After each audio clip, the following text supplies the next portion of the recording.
Welcome to today's discussion where we delve into the recent dilemma faced by European CEOs to buy a US rival or be bought by one.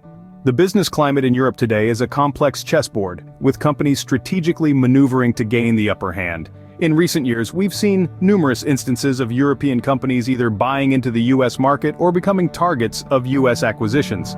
One can't help but remember how the French automotive giant Renault made headlines when it considered acquiring its American counterpart Ford.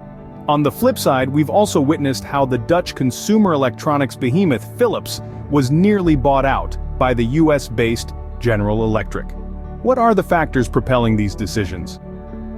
Well, it's a blend of market conditions, competition, and growth strategies. For instance, the sluggish European economy has been a catalyst for some companies to look across the Atlantic for growth opportunities. Market conditions, such as the strength of the dollar compared to the euro, have also played a significant role. Competition is another crucial factor. With the US market being highly competitive, European companies often find themselves in a David versus Goliath situation. Buying a US rival can provide a quick entry into the market, bypassing years of groundwork and building brand recognition. Growth strategies also come into play. For some, buying a US counterpart can provide access to new technology, patents, or a broader customer base. Conversely, being bought by a US company can offer European firms the financial backing and resources to expand their footprint. As we can see, the decisions made by these CEOs have far-reaching implications not just for their companies but for the global business landscape. Let's take a closer look at the pros and cons of each option, starting with the potential benefits and drawbacks of buying a US rival. On the upside, acquiring a US rival can provide a European firm with access to new markets. This could drastically broaden their customer base and increase their market share. Additionally, such a move could offer a chance for diversification.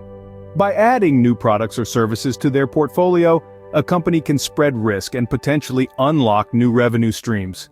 However, every silver lining has a cloud. The process of integrating a newly acquired company can be fraught with challenges. The larger the company, the more complex the integration. There's also the issue of cultural clashes. European and American corporate cultures can be vastly different, and merging them can be a delicate task. Lastly, regulatory hurdles cannot be overlooked. Cross-border acquisitions often attract the scrutiny of regulators, and can lead to lengthy approval processes or even deal blockages. Now let's flip the scenario. What if a European company is bought by a US rival? This too comes with its own set of advantages. It may provide an infusion of capital and resources. The US company might bring innovative technology or a strong brand reputation to the table. This could lead to improved product offerings and market positioning for the European firm. But the downsides?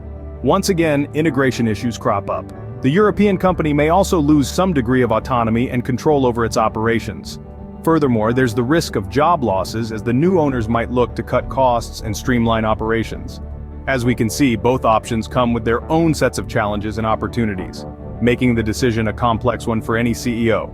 So what does all this mean for the future of European business? That's the question on everyone's lips as we delve into the potential implications of these critical decisions made by European CEOs. Firstly, we must consider how these decisions could reshape the competitive landscape. If European companies choose to buy out their US rivals, this could signify a shift in power. It may pave the way for European companies to take the lead on the global stage, driving innovation and setting new industry standards. On the other hand, if European companies are bought by US rivals, we may see an intensified influence of American business culture and strategies on European soil. This could lead to a more homogenized global business environment, with US strategies dominating the scene. Secondly, these decisions could significantly influence company strategies. Companies that choose to acquire may need to focus on integrating the new entity into their existing structure, a process that can be both time-consuming and costly. Those being acquired, however, may need to adapt to new management styles, operational processes, and corporate cultures, which could stir internal resistance and hinder productivity, at least in the short term. Lastly, we cannot ignore the potential impact on the global economy. A wave of cross-border mergers and acquisitions could spur economic growth, stimulate job creation, and boost investor confidence. However, it could also lead to market concentration and reduced competition, which could have detrimental effects on consumers and small businesses. Only time will tell how these decisions will shape the future of European business. One thing is certain though, the choices made today will have a profound impact on the business landscape of tomorrow. So as we move forward, let's keep a keen eye on these developments, because the future of European business is not just about Europe, it's about the world.